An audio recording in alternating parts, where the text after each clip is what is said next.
नमस्कार, माउन्टेन समाचारमा स्वागत छ। म सचिता बुढाथोकी। नमस्कार, म खुशबु दास। सुरुमा अहिलेसम्मका मुख्य समाचार।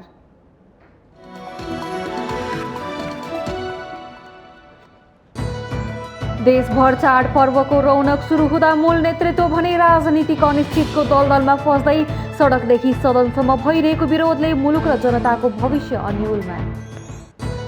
एमसीसी सम्झौताबारे तत्काल धारणा बनाउने अवस्था नरहेको नेकपा एमालेको स्पष्टोक्ति। सत्तारूढ दलहरूको धारणा आएपछि मात्र निर्णय गरिने अध्यक्ष ओलीको भनाई। सत्तारूढ दलहरू बीचको सहमतिमा मात्र एमसीसीलाई अघि बढाउन सकिने नेकपा एकीकृत समाजवादीका अध्यक्ष नेपालको भनाई। कसैको दबाव पास नहुने उल्लेख। सत्तारूढ गठबन्धनको बैठक बस्दै बालुवाटारमा बस्ने बैठकमा अमेरिकी सहायता मिलेनियम च्यालेन्ज कर्पोरेसन एमसीसी बारे छलफल हुने। एमाले स्थायी कमिटी बैठक आज बस्दै बैठकमा विधान महाधिवेशनमा पेश गरिने राजनीतिक तथा विधान संशोधन प्रस्तावमाथि छलफल हुने। उत्तरी मेसेडोनियाको एक अस्पतालमा आगलागी हुँदा 14 जनाको मृत्यु, दर्जनौं घाइते मध्ये अधिकांशको अवस्था गम्भीर। र ओमानमा रहेको नेपाली राष्ट्रिय क्रिकेट टिमले पीएनजीसँग दोस्रो एक दिवसीय अन्तर्राष्ट्रिय खेल खेल्दै पहिलो खेल जितेको नेपाल सिरिज कब्जा गर्ने दाउमा।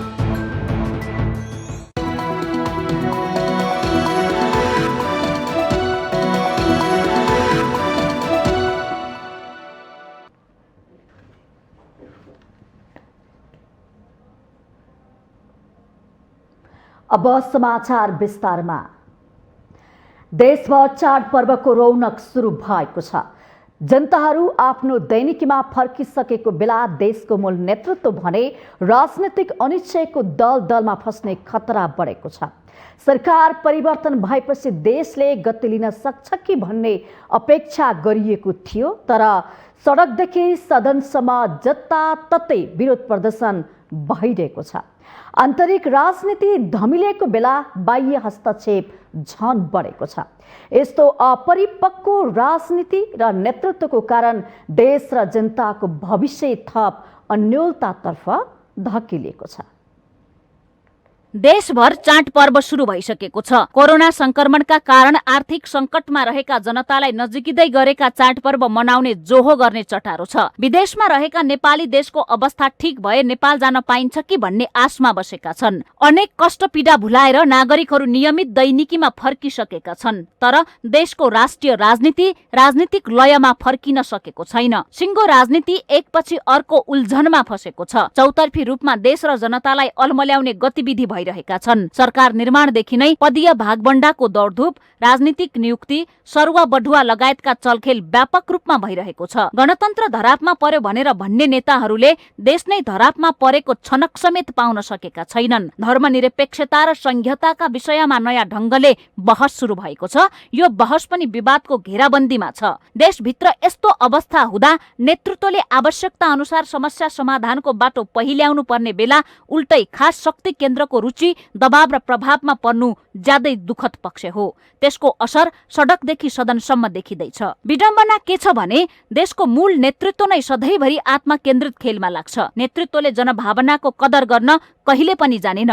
उनीहरू सधैँ स्वार्थको गठजोडमा लागेका छन्। बढ्दो भ्रष्टाचार र अराजकतालाई मलजल गर्ने मूल पात्र बनेका छन्। देशको राजनीति सकारात्मक दिशामा उन्मुख हुनुपर्ने बेला विपरीत दिशामा हिँडेको छ र तत्काल यसले सकारात्मक मोड लेला भन्न सक्ने आधार पनि देखिँदैन। एमसीसी परियोजना के हो, हामी को हौं भन्ने कुरा सरकारले आफै बुझ्नु पर्नेमा एमसीसी बारे स्पष्ट हुने नाममा सरकारले नेपालकै सार्वभौम सत्ता, संविधान र स्वतन्त्रताका विषयमा अमेरिकासँग सोधपुछ गरेको छ। सरकारले नै आपत्तिजनक रूपमा अमेरिकालाई प्रश्न सोधेपछि एमसीसीको विरोध गरिरहेका जनता थप आक्रोशित भएका छन्। एमसीसी सम्झौता लागू नगर्न जनस्तरबाट चर्को दबाव आइरहेको बेला अमेरिकाले संशोधन गर्ने विषय सिधै अस्वीकार गरेको छ। उसले नेपाल सरकारसँग भएको एमसीसी सम्झौता संशोधन हुन नसक्ने भनेर लिखित जवाफ पठाएको छ। अब यो विषय सहजै सल्टिनेवाला पनि छैन। सरकार एकातिर, देश र जनता अर्कोतिर भएको अवस्था छ। त्यसैले अझै केही दिन सडक तात्ने निश्चित छ।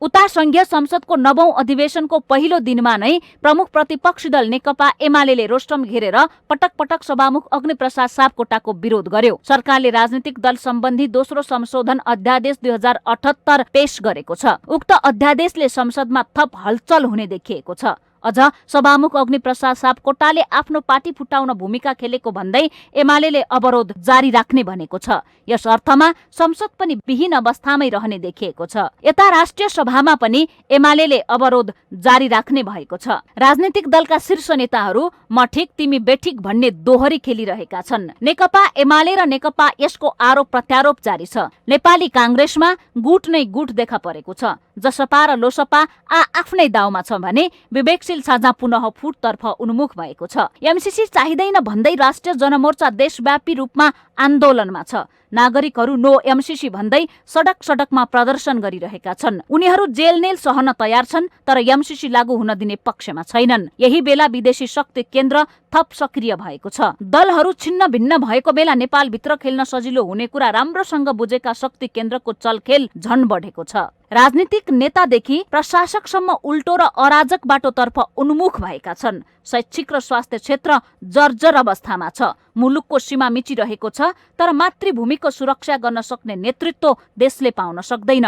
भुटान र बंगलादेशलाई समेत दात्री मुलुक मानेर भाषणमा राष्ट्रिय स्वाधीनताका कुरा गर्न नछुटाउने नेतृत्व जुलुस र गाईजात्रे प्रवृत्तिमै रमाइरहेको छ। संघीय लोकतान्त्रिक गणतन्त्र विदेशी हस्तक्षेपको चपेटामा परेको छ। यस्तो अवस्थामा आशाको दियो कहीँ कतैबाट देखिँदैन। देश आज रणभुल्ल अवस्थामा पुगेको छ। त्यसैले सरकार परिवर्तन हुँदैमा देश परिवर्तन हुने होइन। देश परिवर्तनका लागि असल नेतृत्व आउनुपर्छ भन्ने कुरा बुझ्न जरुरी छ। माउन्टेन टेलिभिजन एसडी राजनीतिक ब्युरो। प्रमुख प्रतिपक्ष दल नेकपा एमाले एमसीसी सम्झौताबारे तत्काल धारणा बनाउने अवस्था नरहेको स्पष्ट पारेको छ। नेकपा एमालेका अध्यक्ष केपी शर्मा ओलीले एमसीसीका उपाध्यक्ष फातिमा सुमारको सहितको टोलीसँगको शिष्टाचार भेटमा सत्तारूढ दलहरूको धारणा नआई सो सम्बन्धमा आफ्नो पार्टीले धारणा बनाउने अवस्था नरहेको स्पष्ट गर्नुभएको हो। बिहिबार काठमाडौँ आए लगतै अध्यक्ष ओलीको बालकोट स्थित निवासमा पुगेर उपाध्यक्ष फातिमा नेतृत्वको टोलीले एमसीसी बारे अध्यक्ष ओलीको धारणाबारे चासो व्यक्त गरेको थियो। जवाफमा अध्यक्ष ओलीले सत्तारूढ दलहरूको धारणा आएपछि मात्रै आफ्नो पार्टीले आन्तरिक छलफल गरेर सो सम्बन्धमा आवश्यक निर्णय लिने बताउनु भएको भेटमा सहभागी एमाले विदेश विभाग प्रमुख डाक्टर राजन भट्टराईले जानकारी दिनुभयो। हाम्रो पार्टीका आदरणीय अध्यक्ष केपी शर्मा ओलीज्यूसँग भर्खरै शिष्टाचार भेट गरेको छ र शिष्टाचार भेटको क्रममा खास गरी मूलभूत रूपमा अहिले हाम्रो जुन एमसीसी प्रोजेक्ट यहाँ अगाडि लाने या नलाने भन्ने विषयमा जुन दुविधा रहिरहेको छ त्यस विषयमा उहाँहरूले आफ्ना कुराहरू सुनाउनु भयो। अमेरिकाले यो चाहिँ ग्रान्टको रूपमा हामीले धेरै कुराहरू यहाँका अवस्थालाई ध्यानमा राखेर धेरै कुराहरू स्पष्ट पारेका छौँ। उपाध्यक्ष फातिमाले लामो छलफल र संवादपछि एमसीसी टुङ्गिएको उल्लेख गर्दै त्यसबारे एमालेको धारणाबारे चासो राख्नु भएको थियो।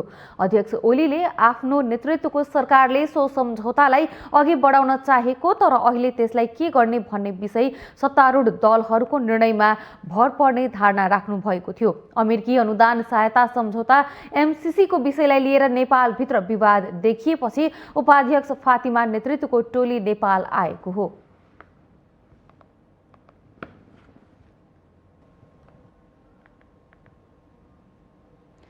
नेकपा एकीकृत समाजवादीका अध्यक्ष माधव कुमार नेपालले सत्तारूढ दलहरू बीचको सहमतिमा मात्रै एमसीसीलाई अघि बढाउन सकिने धारणा राख्नु भएको छ। पूर्व प्रधानमन्त्री समेत रहनुभएका अध्यक्ष नेपालले एमसीसीका उपाध्यक्ष फातिमा सुमार नेतृत्वको टोलीसँग बिहिबार सिंहदरबारमा भएको भेटमा सत्तारूढ दलहरू बीच सहमति गरेर मात्रै सो सम्झौतालाई अघि बढाउन सकिने पार्टी अडान रहेको जानकारी गराउनु भएको हो। त्यस क्रममा उहाँले नेपाली जनतालाई कन्भिन्स गराएर मात्रै सो सम्झौता अघि बढाउनु पर्ने अवस्था रहेको पनि बताउनु भएको छ। अब हामीबाट पनि उहाँहरूले अलिक धेरै नै अपेक्षा गर्नुभएको जस्तो पनि देखियो। त्यो भनेको यो सम्पूर्ण नेपाली जनताकै हितमा हो एमसीसी भनेको यो कुनै अर्को स्वार्थका निम्ति हुँदै होइन। यो कुरा तपाईँहरू गर्नुहुन्छ, तपाईँहरूको हितमा छ, गर्नुहुन्न भनेर भनेपछि तपाईँहरूकै अहितमा हुने खालको कुरा हो। हामी कुनै पनि हिसाबले तपाईँहरूलाई दबाब दिने यो आशयबाट यहाँ आएका होइनौँ पनि भन्नु हो। निष्कर्षमा कुरा कति चाहिँ भनियो भनेर भन्दाखेरि अहिले हामी संयुक्त सरकारमा छौँ, गठबन्धनमा छौँ र गठबन्धनका अरू सबै पार्टीहरू र हामी सबैको प्रयास र प्रयत्न भनेको यो नेपाली जनताहरूको हितमा हुनुपर्छ, हाम्रो राष्ट्र हितमा हुनुपर्दछ। करिब 1.5 घण्टा भएको भेटवार्तामा उपाध्यक्ष सुमारले एमसीसी दबाब दिएर पारित गराउने पक्षमा आफूहरू नरहेको पनि बताउनु भएको नेकपा एकीकृत समाजवादीले जनाएको छ।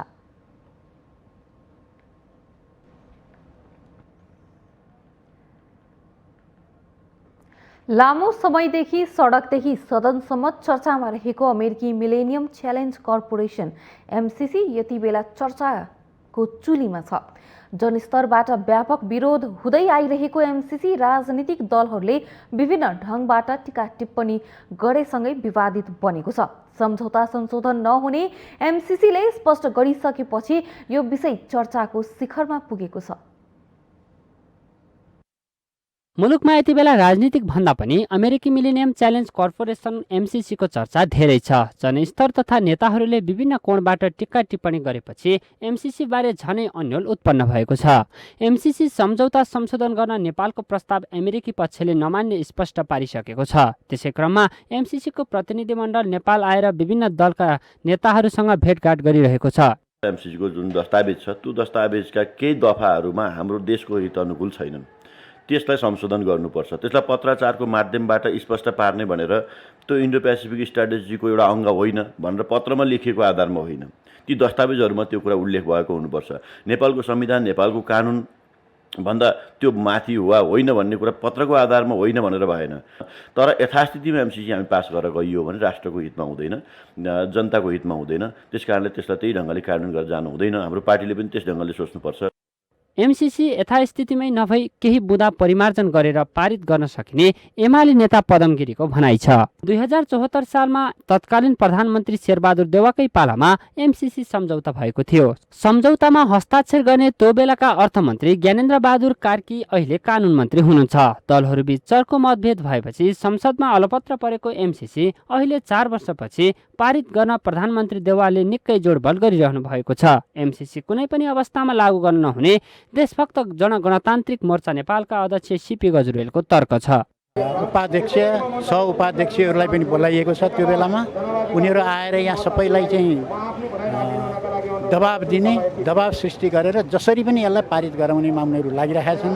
त्यसै हुनाले हामीले त्यो पारित हुन नदिनको निम्ति जनताका चाहिँ भावनाहरू के हुन्, जनताहरू के चाहन्छन्, के राष्ट्र हितमा छ, त्यो कुरो चाहिँ प्रष्ट गरेर चाहिँ उनीहरूलाई दबाब सृष्टि गरेर यो राष्ट्रघाती चाहिँ सन्धि दिए खारिज गराउनको निम्ति चाहिँ यो प्रयास हामीले गरेका हौँ। नेपालको गरिबी घटाउन तथा दिगो सामाजिक आर्थिक विकासका लागि 4 वर्ष अघि भदौमा नेपालसँग द्विपक्षीय सम्झौता भएपछि एमसीसी प्रतिनिधिमण्डल पहिलो पटक नेपाल आएको हो। यो भ्रमणलाई चासो र महत्त्वका साथ हेरिएको छ। अहिले तत्कालै यसलाई चाहिँ पास गरेर जानु उपयुक्त हुँदैन। त्यसकारणले राष्ट्रिय सहमतिको लागि जनतालाई पनि विश्वासमा लिएर यस प्रकारका योजनाहरू राष्ट्रिय हित अनुकूल छ भने त्यसलाई पारित गरेर जाँदा उपयुक्त हुन्छ। यदि राष्ट्रिय हित अनुकूल छैन भने पारित गरेर जानु हुँदैन। हाम्रो चाहिँ धारणा यही हो। सम्झौता अनुसार सडक सञ्जाल र विद्युत प्रसारण लाइन निर्माण लगायत भौतिक पूर्वाधार विकासका आयोजनाका निम्ति नेपाललाई अनुदान स्वरूप अमेरिकाबाट करिब 55 अर्ब सहयोग प्राप्त हुनेछ। तर सत्ता स्वार्थ जोडेर एमसीसी पारित गर्नु अघि मुलुक र जनताको हितलाई भने हेक्का राख्न अत्यन्तै आवश्यक छ। माउन्टेन टेलिभिजन एचडीका लागि बटुकराज गिरीको रिपोर्ट। सत्तारूढ गठबन्धनको बैठक बस्दैछ। अमेरिकी सहायता मिलेनियम च्यालेन्ज कर्पोरेसन एमसिसी बारे छलफल गर्न बिहान 9 बजे बस्न लागेको जनाइएको छ। एमसिसी उपाध्यक्ष फातिमा सुमार काठमाडौँ आएर विभिन्न दलका नेता तथा पूर्व प्रधानमन्त्रीहरूसँग भेट गरिरहेको समयमा सरकारमा सहभागी दलहरूको साझा धारणा बनाउन बैठक बस्न लागेको नेताहरूले बताएका छन्। बिहीबार बालुवाटारमा बसेको गठबन्धनको बैठकमा एमसिसीका बारेमा कुनै छलफल हुन नसकेकोले आजको बैठकमा यसबारे छलफल हुने बताइएको छ। बिहीबारको बैठकमा समाजवादी पार्टीका अध्यक्ष उपेन्द्र यादव अनुपस्थित भएको कारण यो विषयले प्रशय भनी पाएको थिएन।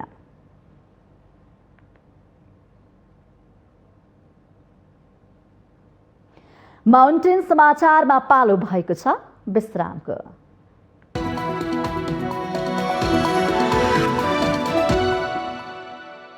युनाइटेड सिमेन्ट्स 53 ग्रेडको ओपीसी सिमेन्ट, सर्वाधिक पकड भएको सिमेन्ट, नेपालकै सर्वोत्कृष्ट ग्रेडमा। बीपी कोइरालाले नेपाली प्रजातान्त्रिक आन्दोलनमा नेतृत्वदायी भूमिका खेल्नु भएका कारण आज पनि कोइरालाको नाम नेपाली राजनीतिमा स्मरण गरिन्छ। नेपाली काङ्ग्रेसका संस्थापक नेता कोइरालाको सिद्धान्त र राजनीतिक आचरणको काङ्ग्रेसमा मात्र नभई कम्युनिस्ट धारका नेताहरूले समेत सम्मान गर्ने गरेका छन्। तर नेपाली काङ्ग्रेस पछिल्लो समय संस्थापक बीपीको सिद्धान्तबाट टाढिँदै गएको विश्लेषण हुन थालेको छ। नेपाली काङ्ग्रेस स्थापना र नेपालको प्रजातान्त्रिक आन्दोलनमा बीपी कोइरालाको नाम अग्रस्थानमा आउँछ। बीपीका सिद्धान्त र राजनीतिक कौशलको आज पनि निकै चर्चा हुन्छ। विक्रम सम्वत 1971 भदौ 24 गते जन्मनुभएका बीपी कोइरालाले तत्कालीन जहानिया राणा शासनको विरुद्धमा सशक्त आवाज उठाउँदै विक्रम सम्वत 2003 मा आफ्नो नेतृत्वमा नेपाली राष्ट्रिय काङ्ग्रेसको स्थापना गर्नुभएको थियो। 2007 सालको राणा शासन विरोधी क्रान्ति सफल पार्न नेतृत्वदायी भूमिका खेल्नुभएका कोइराला 2015 को आम निर्वाचनबाट नेपालको प्रथम जननिर्वाचित प्रधानमन्त्री बन्नुभयो। र बीपीको नेपाली राष्ट्रिय काङ्ग्रेस र सुवर्ण संशयको चाहिँ प्रजातन्त्र काङ्ग्रेस मिलेर जुन नेपाली काङ्ग्रेस गठन भयो, त्यो नेपाली काङ्ग्रेसको नेतृत्वमा 2007 सालमा नेपालमा राणा शासनको अन्त गरेर देशमा प्रजातन्त्र स्थापना गरी एउटा संवैधानिक राजतन्त्रलाई चाहिँ एउटा वेमा एउटा राजनीतिकलाई व्यवस्थित रूपबाट अगाडि बढाउने कामको नेतृत्व त्यतिखेर नेपाली काङ्ग्रेसले गर्यो। एक अब्बल राजनीतिक व्यक्तित्व बीपीको नेतृत्वमा स्थापना भई निरङ्कुश राणा शासन र पञ्चायत शासनको अन्त्य गरी प्रजातन्त्र स्थापनामा महत्त्वपूर्ण बनेको नेपाली काङ्ग्रेसको पछिल्लो राजनीति बीपी पथबाट टाढिँदै गएको विश्लेषण हुन थालेको छ। आन्तरिक कलह र गुट उपगुटमा सीमित रहेको नेपाली काङ्ग्रेस राष्ट्रिय स्वार्थका लागि भन्दा दलीय भागभण्डा र राजनीतिमा लिप्त छ। नेपाली काङ्ग्रेसले 2062-63 को 12 बुँदे दिल्ली सम्झौतापछि नै बीपी सिद्धान्त छोडिसकेको नेपाली काङ्ग्रेसका नेता लक्ष्मण घिमिरे बताउनुहुन्छ। पटक्कै छैन। यो हेर्नुहोस्, 62-63 पछि नै 12 बुँदे जुन दिल्ली सम्झौता भयो, त्यसबाट नै चाहिँ नेपाली काङ्ग्रेस बीपी विचारधाराबाट डिरेल भएर गयो। त्यो विचारधारा राख्ने बीपीले चाहिँ हामीले काङ्ग्रेसका नेता कार्यकर्ताले बीपीलाई बुझ्न सकेनौँ अथवा बीपीको विचारधारालाई छोडिदियौँ र आज यो राष्ट्रले यति दुःख पाइरहेको छ। के भन्दा अब हामीले कम्युनिस्ट विचारधारा चाहिँ पछि लागेर हिँड्न थालिसकेपछि अनि कम्युनिस्टलाई नै भोट नदिएर काङ्ग्रेसलाई किन भोट दिन्छन् जनताले? पछिल्लो निर्वाचनमा जनताको विश्वास गुमाएको काङ्ग्रेस अहिले गठबन्धन सरकारको नेतृत्व गरिरहेको छ। तर झण्डै 2 महिना बितिसक्दा पनि सरकारलाई पूर्णता दिन सकेको छैन। राजनीतिक असक्षमता र सिद्धान्तहीनताले फेरि एकपटक काङ्ग्रेस बीपीको मार्गमा अगाडि बढ्नुपर्ने विश्लेषण हुन थालेको छ। माउन्टेन टेलिभिजन एसडीका लागि क्यामेरामा निखिल कपालीका साथमा सुजन चालिसेको रिपोर्ट। सर्वोच्च अदालतले काङ्ग्रेसको महाधिवेशन रोक्न माग गर्दै परेको रिट खारिज गरेको छ। कोरोना महामारी नियन्त्रण नभएसम्म महाधिवेशन रोक्न माग गर्दै दायर रिटको सुनवाईको क्रममा न्यायाधीश अनिल कुमार सिन्हाको एकल इजलासले रिट निवेदन खारिज गरेको हो। नेपाली कांग्रेसका महासमिति सदस्य एवं बागमती प्रदेशका सांसद नरोत्तम वैद्यले कोरोना महामारी नियन्त्रण नभएसम्म महाधिवेशन रोक्न माग गर्दै 18 भदौमा रिट दायर गर्नु भएको थियो। महाधिवेशन प्रक्रिया सुरु भइसकेको अवस्थामा रोक्न उचित नहुने सर्वोच्च अदालतको ठहर पनि छ। मंसिरमा हुने नेपाली कांग्रेसको 14औं महाधिवेशनको लागि भदौ 18 गतेदेखि वडा अधिवेशन सुरु भइसकेको छ।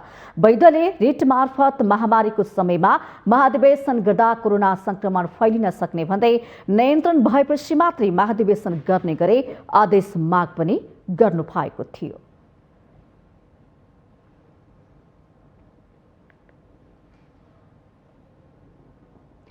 माउन्टेन समाचारमा पालो भएको छ विश्रामको।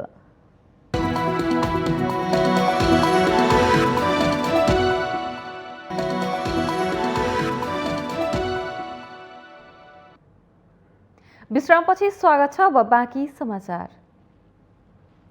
रूपन्देहीको बुटवल स्थित पूर्व उत्तरमा रहेको हिल पार्क चुरे पहाड क्षेत्र भासिन थालेको छ। यो सँगै बुटवल उपमहानगरपालिकाले 1.5 अर्ब खर्च गरेर सुरु गरेको बिग बुद्ध पार्क निर्माण अन्योलमा देखिएको छ। रूपन्देहीको बुटवल स्थित पूर्व उत्तरतर्फ रहेको हिल पार्क चुरेलाई निकै संवेदनशील र कमजोर भूबनोट मानिन्छ। यही कमजोर चुरे क्षेत्रमा वातावरणीय र भौगर्भिक असरलाई ख्यालै नगरी स्थानीय सरकारकै अगुवाईमा धमाधम ठूला ठूला भौतिक संरचनाहरू बनिरहेका छन्। बुटवल उपमहानगरले वातावरणीय प्रभाव मूल्याङ्कन बिनै हिल पार्कमा 1.5 अर्ब रुपैयाँ लागतमा बिग बुद्ध पार्क निर्माणको लागि प्रक्रिया अगाडि बढाएको छ। करिब 8 मिटरको गोलाकार आधार संरचनामाथि 35 मिटर उचाइको शाक्यमुनि बुद्धको प्रतिमा लगायत अन्य संरचना निर्माण गर्ने बुटवल उपमहानगरको योजना छ। हामी स्थानीय सरकारको मात्र नभएर केन्द्रीय सरकारको राष्ट्रपति चुरेले समेत त्यसको हाम्रो दायित्वभित्र पर्ने हुँदाखेरि उहाँहरूले चाहिँ अब भौगोलिक अध्ययन भइसकेपछि अब यसलाई कसरी अगाडि बढ्ने भन्ने विषयमा अहिलेसम्म हाम्रो प्रगति त्यो छ र यसमा स्थानीय सरकारको मात्रै हिलास्रोतले यो नबन्ने हुँदा अब हामी प्रदेशदेखि लिएर केन्द्रमा समेत यसको हुन्छ। त्यस कारणले गर्दाखेरि यसलाई हामी सम्पूर्ण अध्ययन गरेर कार्यान्वयन गर्दाखेरि अब हाम्रो भौगोलिक अवस्था र साधन स्रोत अनुसार कार्यक्रम अगाडि बढाउने गरी हामी अगाडि बढिरहेछौँ। त्यही संरचना सहितको पार्क बन्ने स्थानभन्दा तलपट्टिको जमिन अहिले भासिन थालेको छ।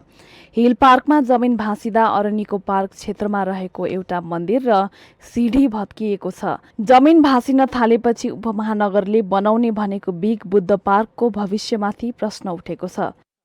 त्यहाँ बन्ने संरचना सहितको हाम्रो कार्यक्रमलाई चाहिँ हामी प्रस्तुत गर्छौँ। त्यसमा विभिन्न निकायका हुनुहुन्छ, वनको वातावरण हेर्ने राष्ट्रपति चुरेको प्रतिनिधि लगायत सम्पूर्ण टिमले चाहिँ त्यसको अध्ययन गर्छ र त्यसमा दिएको फिडब्याकलाई चाहिँ हेरिकन हामीले इआइएदेखि लिएर वन्य संरचनाको विषयमा फेरि इआइले गरेका रिकमेन्डेसनहरूलाई हामीले चाहिँ इन्कर्पोरेट गरेर फेरि त्यसलाई चाहिँ हामीले रिथिङ्क गरेर भविष्य निर्माण गर्ने कुराहरूलाई फेरि नयाँ डिपिआरमा रिभाइज गरेर कार्यान्वयन चाहिँ अगाडि बढाउँछौँ।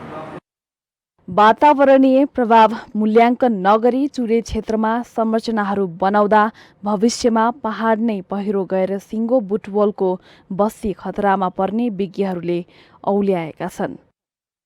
त्यसै गरी अब यता हिल पार्क क्षेत्रमा निर्माण भइरहेका पूर्वाधारहरू र त्यसको माथि जुन चाहिँ यो बिग बुद्ध मूर्ति बनाउने भन्ने चाहिँ यो अनौपचारिक रूपमा जानकारी आएको छ, त्यसले अवश्य पनि अब यो चुरे पहाडलाई फेरि खलबलाउनेछ। यसले चाहिँ चुरेमा भइरहेको चाहिँ जुन भौगोलिक अवस्था छ त्यसमा असर पुर्याउनेछ र त्यसपछि ज्योतिनगर र लक्ष्मीनगरमा भएको जस्तै प्रकोप फेरि यता पनि नघट्ला भन्न सकिँदैन। पर्यावरणीय दृष्टिले अत्यन्तै संवेदनशील चुरे क्षेत्रमा जथाभावी भारी संरचनाहरू बनाइरहने हो भने यसले चुरे क्षेत्रको विनाश त हुन्छ नै, तलका घना बस्तीमा ठूलो जनधनको क्षति र समथर तराई मरुभूमिमा परिणत हुने सम्भावना छ। यसर्थ स्थानीय र संघीय सरकारको बेलैमा ध्यान जानु अपरिहार्य छ। माउन्टेन टेलिभिजन एचडीका लागि रूपन्देही सहकर्मी विमल छेत्रीको रिपोर्ट। बाँकेको नेपालगञ्ज उपमहानगरपालिकामा अवस्थित कान्ति ताललाई पर्यटकीय क्षेत्र बनाउने तयारी गरिएको छ। विगतमा कुमाल समुदायले माटोको भाँडा बनाउन माटो निकाल्ने र फोहोरफाल्ने ठाउँको रूपमा रहेको तालको संरक्षण र सम्वर्धन गरी पर्यटकीय क्षेत्र बनाउने तयारी गरिएको हो। बाँकेको नेपालगञ्ज उपमहानगरपालिका वडा नम्बर 22 को पुरैनी र वडा नम्बर 21 को पुरैनामा पर्ने कान्ति ताललाई संरक्षण गर्नुपर्नेमा सरोकारवालाहरूले जोड दिएका छन्। कुमाल समुदायले माटोका भाँडा बनाउन माटो निकाल्दै आएको उक्त ताल पछिल्लो समय पर्यटकको आकर्षण स्थल बन्न सक्ने योजना अनुरूप संरक्षणको पहल थालिएको हो। 25 बिघा क्षेत्रफलमा रहेको उक्त ताललाई स्वर्गीय पूर्व प्रधानमन्त्री सुशील कोइरालाको पहलमा पर्यटकीय क्षेत्र बनाउने योजना गरेको थियो र सोही अनुरूप अहिले काम थालिएको हो। हामीहरूको लागि राम्रै छ, एकदम राम्रो। यहाँ जस्तै यो जो बनिराखेको छ यो सब हाम्रो चाहिने पहिला सभापति हुनुहुन्थ्यो सुशील कोइरालाज्यू, उहाँकै नै देन हो यो। अनि यहाँ अब यसमा पर्यटकहरू आउँछन्, हेर्छन्, राम्रो छ। राम्रो भए ठाउँमा सबै जान्छन्। यो अब पहिला यो यस्तै पढेको थियो तालाब, केही दिन पहिला त यसमा माछा पालन भयो अनि त्यसपछि यो त्यस्तै थियो, यसको देखरेख पनि त्यसरी राम्ररी थिएन र अहिले यो नगरपालिकाले चाहिँ यसलाई पार्क भनेर राम्रो बनाइरहेको छ। यसले हाम्रो यो पुरैनीलाई पनि चिनाउँछ र बाँकेलाई पनि चिनाउँछ। यसले पर्यटकीय हिसाबले तालको निर्माण भइरहेको वडा कार्यालयले जनाएको छ। पहिला सिँचाइको उद्देश्यले बनाइएको भए पनि अहिले पर्यटकीय हिसाबले निर्माण भइरहेको र यसले स्थानीय पर्यटन प्रवर्धनमा सहयोग पुग्ने बताइएको छ। यस्तो हो कि यो कान्ति ताल जुन बनिरहेछ एकदम ठिक हो, राम्रो बनिरहेछ, पर्यटकीय स्थलको हिसाबले बनिरहेको छ। तर के छ भने अब जनतालाई एउटा पर्यटकीय स्थलले बन्छ भने एकदम राम्रो हो, वडाको लागि एउटा नमुना हुन्छ। बाँकी जिल्लामा चाहिँ एउटा चाहिँ नगरपालिका होइन, बाँकी जिल्लामा एउटा ठुलो ताल, कान्ति ताल एउटा बाँकी जिल्लाको ठुलो ताल हो। त्यो पर्यटकीय स्थल भने जनतालाई यति पुग्ने राज्य। यो पहिला के थियो भने यो सिँचाइको उद्देश्यले बनेको हो, पहिला सिँचाइको उद्देश्यले बनेको थियो र अहिले चाहिँ यो पर्यटकीय स्थलको हिसाबले निर्माणहरू भइरहेको छ। तालको केही काम बाँकी रहेको बताइएको छ। निर्माण कार्य पूर्ण रूपमा सम्पन्न हुन अझै 2-4 वर्षसम्म लाग्ने बताइएको छ। कान्ति ताल करिब बनिसकेको छ। ताल पनि बन्यो, त्यसमा रेलिङ लाग्यो, पिच रोड भयो, नाली बन्यो, तर अझै केही कामहरू बाँकी छ र यो चिजहरू तुरुन्तै। उद्देश्य चाहिँ के हो? यो तालको 3टा उद्देश्य छ। एउटा पर्यटकीय स्थल, नेपालगञ्ज उपमहानगरपालिकालाई वाटर पार्क पनि बनेको छ। कान्ति ताल पनि एउटा पर्यटकीय स्थल हुने, एउटा वातावरणको लागि ठुलो पानीको बडी, पानीको ताल हुने 25 बिघाको, त्यसले वातावरणलाई पनि असर पार्छ। 9 करोड 48 लाख रुपैयाँमा ठेक्का लिएको आयोजना अहिलेसम्म सम्पन्न हुन भने सकेको छैन। अहिलेसम्म 80% निर्माण कार्य सम्पन्न भइसकेको छ। माउन्टेन टेलिभिजन एचडीका लागि बाँके सहकर्मी रविन्द्र घिमिरेको रिपोर्ट। इलाका प्रहरी कार्यालय सुनसरी ढडीको भवन जीर्ण बन्दै गएको छ। 2032 सालमा 10 जना प्रहरीको लागि बनाइएको भवन मर्मतका लागि कुनै निकायले चासो नदिँदा भवन जीर्ण बन्दै गएको छ। निर्माण भएको लामो समय बितिसक्दा पनि मर्मतका लागि कुनै निकायले पनि चासो नदिँदा इलाका प्रहरी कार्यालय इटहरीको भवन जीर्ण बन्दै गएको छ। 10 जना प्रहरीका लागि 2032 सालमा स्वर्गीय प्रेमलाल पटुवारले दिएको जग्गामा बनाइएको भवन जीर्ण बन्दै गएको हो। हाल 80 भन्दा माथि प्रहरी 44 वर्ष पुरानो उक्त भवनबाट दैनिक कार्य गरिरहँदा अरूलाई सुरक्षा दिन खटिने सुरक्षाकर्मी नै असुरक्षित बनेका छन्। 2071 सालमा नागरिक समाज, इलाका प्रहरी कार्यालय इटहरी, राजनैतिक दल आदिको समिति बनेर जग्गा प्राप्ति र भवनका विषयमा छलफल गरे पनि टुङ्गो लाग्न नसकेको कारण राज्यले रकम उपलब्ध गरे पनि फ्रिज हुने गरेको छ। हाल चाहिँ आएर तपाईँको चाहिँ 44 वर्षसम्म पनि त्यही भवनमा बसेर अहिले हामी काम गर्नुपर्ने अवस्था छ र यो बिचमा यसको स्तरोन्नति हुँदा अहिले चाहिँ इलाका प्रहरी कार्यालयमा डिएसपीको दरबन्दी भइसकेको अवस्था छ र क्रमशः यसको स्तरोन्नतिसँगै यसमा रहने प्रहरी कर्मचारीको सङ्ख्या पनि वृद्धि हुँदै गएको छ। त्यसैले यहाँ चाहिँ जुन खालको भवनको हाम्रो संरचना चाहिँ ज्यादा नै पुरानो तपाईँहरू देख्न सक्नुहुन्छ यहाँ भित्ताहरूमा चाहिँ प्लास्टरहरू उठिसकेको अवस्था छ। पूर्वको व्यापारिक गन्तव्य बन्दै गएको सुनसरीको इटहरी सुरक्षाको दृष्टिकोणले पनि संवेदनशील भएकाले यसको सुरक्षामा खटिने प्रहरीलाई सुरक्षित गर्न सबै लाग्नुपर्ने बताइएको छ। हामी नागरिक समाजको तर्फबाट त यो तत्कालीन प्रधानमन्त्री प्रेमबहादुर कार्कीको पालामा बनेको यो एउटा असै प्रहरी सहायक निरीक्षकको कमान्डमा 5-7 जना प्रहरी बस्ने गरी बनेको एउटा माटोको जोडाइमा बनेको एउटा थाना इलाका प्रहरी कार्यालयमा अहिले डिएसपीको कमान्डमा 150-200 जना बसेर एउटा पुलिसिङ गर्दै हुन्छ। उहाँहरू बस्ने ठाउँै राम्रो छैन, उहाँहरू आफै सुरक्षित हुनुहुन्न। अब यत्रो भुइँचालो हुन्छ, कहिले के हुन्छ। सबै नागरिकलाई सुरक्षा प्रदान गर्ने प्रहरी बस्ने भवनको दर्दनाक अवस्था हुँदा समेत कुनै पनि सरकारवाला निकायको ध्यान जान नसक्नु दुःखद विषय हो। माउन्टेन टेलिभिजन एचडीका लागि सुनसरी सहकर्मी विनोद आचार्यको रिपोर्ट। हामीसँग आर्थिक अन्तर्राष्ट्रिय र खेल समाचार बाँकी नै छन्। माउन्टेन समाचारमा पालो भएको छ विश्रामको।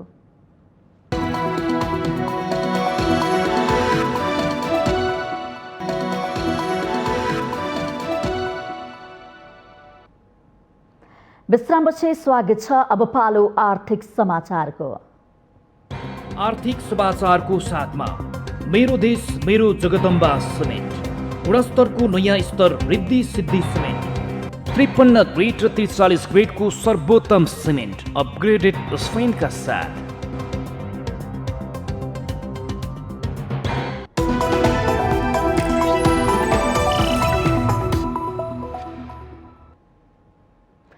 तेह्रथुममा पछिल्लो समय बाख्रा पालन व्यवसाय फस्टाउँदै गएको छ। बाख्रा पालनबाट राम्रो आम्दानी लिन सकिने भएसँगै जिल्लाको ग्रामीण क्षेत्रका युवाहरू यो व्यवसाय रोज्न थालेपछि यो व्यवसाय फस्टाउन थालेको हो। पछिल्लो समय तेह्रथुममा वैदेशिक रोजगारबाट फर्किएका युवाहरू बाख्रा पालन व्यवसायतर्फ आकर्षित भएका छन्।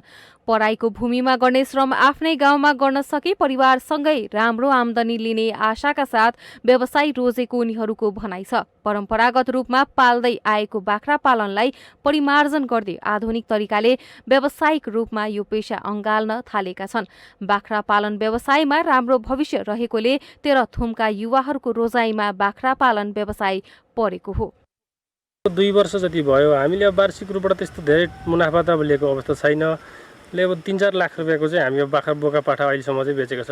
वार्षिक खर्च कटाएर चाहिँ कम्तीमा 10 लाखसम्म चाहिँ अब आम्दानी गर्न सकियो भने खासै त्यो बाहिर जानुपर्ने, विदेश जानुपर्ने, अर्का गुलामी गर्नुपर्ने त्यस्तो अवस्था सिर्जना नहोला। आफ्नै देशमा व्यवसाय सञ्चालन गरी व्यावसायिक बन्ने युवाहरूको संख्या बढ्न थालेको छ।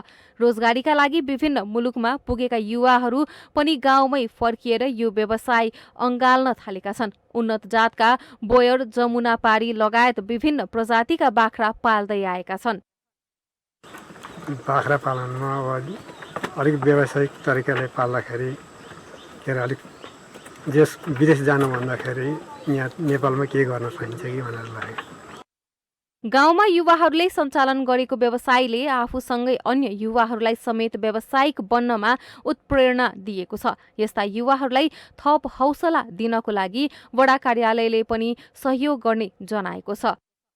तेह्रथुम जिल्लाको छतर गाउँपालिकामा व्यवसाय दर्ता गरेका र वैदेशिक रोजगारीबाट फिर्ता भएका इच्छुक व्यवसायीहरूलाई हामीले पशुपालनको लागि वडाको सिफारिस र गाउँपालिकाको बजेटबाट र प्रदेशबाट विनियोजित रकमबाट व्यवसाय गरिरहेको छ। यसमा चाहिँ बिउ बोकाहरू, उन्नत जातको रागा बोकाहरू चाहिँ व्यवस्थापन गरेर राम्रोसँगले सञ्चालन भइरहेछ। तेह्रथुमको गाउँ गाउँमा सञ्चालन गरिएका बाख्रा फार्महरूमा 20 देखि 80 वटासम्म बाख्राहरू पालिएको छ। युवाहरूलाई थप व्यावसायिक बनाउन स्थानीय प्रदेश तथा संघीय सरकारले सहुलियत दरमा ब्याज तथा अनुदानका कार्यक्रमहरू ल्याउन आवश्यक छ। माउन्टेन टेलिभिजन एचडीका लागि तेह्रथुम सहकर्मी रेवत पारघरी लिम्बूको रिपोर्ट। माउन्टेन समाचारको अन्त्यमा अहिलेसम्मका मुख्य समाचार पुनः एकपटक।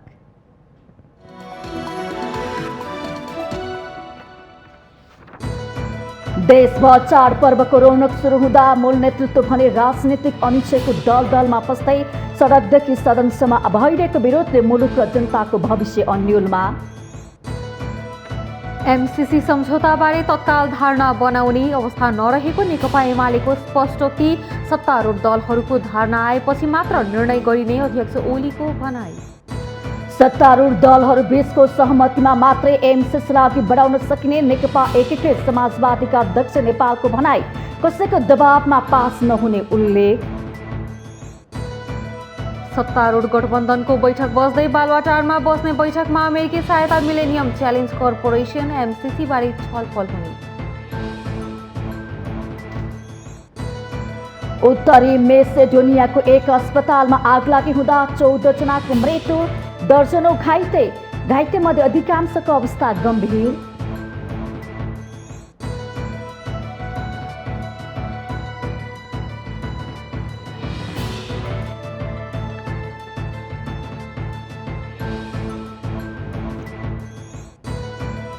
र ओमानमा रहेको नेपाली राष्ट्रिय क्रिकेट टिमले पीएनजीसँग दोस्रो एक दिवसीय अन्तर्राष्ट्रिय खेल खेल्दै पहिलो खेल जितेको नेपाल सिरिज कब्जा गर्ने दाउमा।